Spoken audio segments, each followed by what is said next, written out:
स्वतःच्या नात्यांपेक्षा कुस्ती महत्वाची आहे का वस्ताद?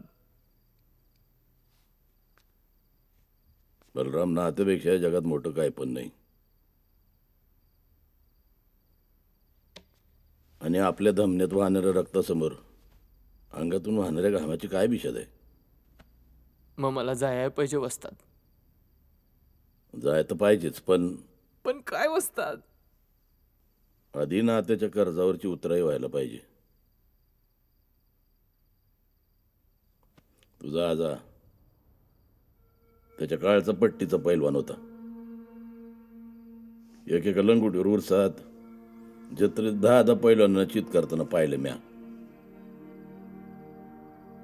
महाराष्ट्र केसरी किमान 2दा झाला असता त्यो. आणि तो पण ना त्याच्या आड फसला. 1961 साली इथंच धायरीला कुस्ती भरली होती. तुझ्या आजासमोर तो एकच सवाल होता, कुस्ती जिंकायची का 25,000 रुपये घ्यायचे. आणि 25,000 रुपये लई मोठी रक्कम होती. तेव्हा सोनंही 120 रुपये तोळा मिळायचं. घरची परिस्थिती लईच बेताची होती आणि त्यावेळेला पहिलवानांना अशा सरकारी नोकऱ्या बिकऱ्या नाही मिळायच्या.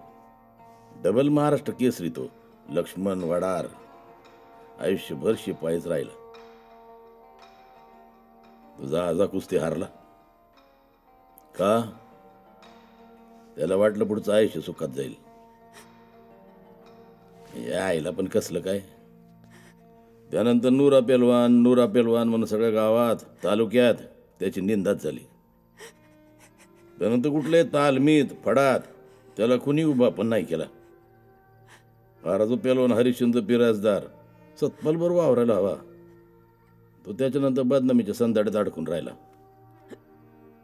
आता तुझ्या मोहर भी तोच सवाल आहे. नात्यासाठी पैशासमोर झोकायचं का आखाड्यात शड्डू ठोकून खानदानावर लागलेला बदनामीचा बट्टा दूर करायचा?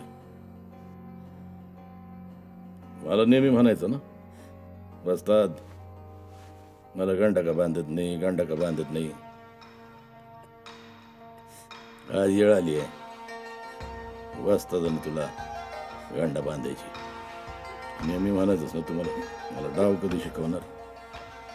मला तुला आखाड्यातल्या कुस्तीचा डाव नव्हता शिकवायचा. मला तुला जिंदगीच्या कुस्तीचा डाव शिकवायचा होता. आखाड्यातली कुस्ती कर 10-20 मिनिटात संपते, पण जिंदगीची कुस्ती मरेपर्यंत साथ देते. आता रडायचं नाही, लढायचं.